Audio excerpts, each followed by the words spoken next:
এরপরে আমি একটা জিনিস কই, আর আপনারা সুদর্শন পুরুষে দেখো।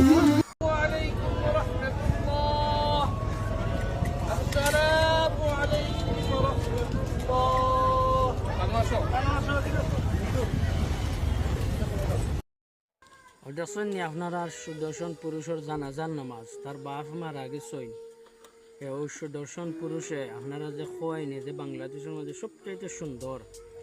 আর তোকে মাতাদের কারণে কিছু কইরাম না, সুন্দরভাবে কইরাম। ও সুদর্শন পুরুষের জানা যায় ইলা সন্তান থাকা থাকি আর না থাকা 1000 গুণ ফায়দা বালা। ওই যে দেখান হিজরা লেখান দেখা যায়, আমি কইলাইছি মাঝে দিয়ে কথা রাগ করেন না জানাম। আমার মনে হয় জীবনে জানাজার নামাজ পড়ছে না।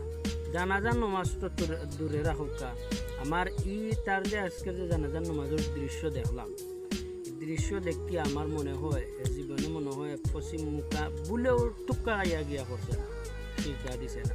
ও আপনারা সুদর্শন, বাংলাদেশের সুদর্শন, আপনারা যে তারে খালি কইন যে সুদর্শন পুরুষ, ও দেখা সুদর্শন পুরুষের আসল চরিত্র।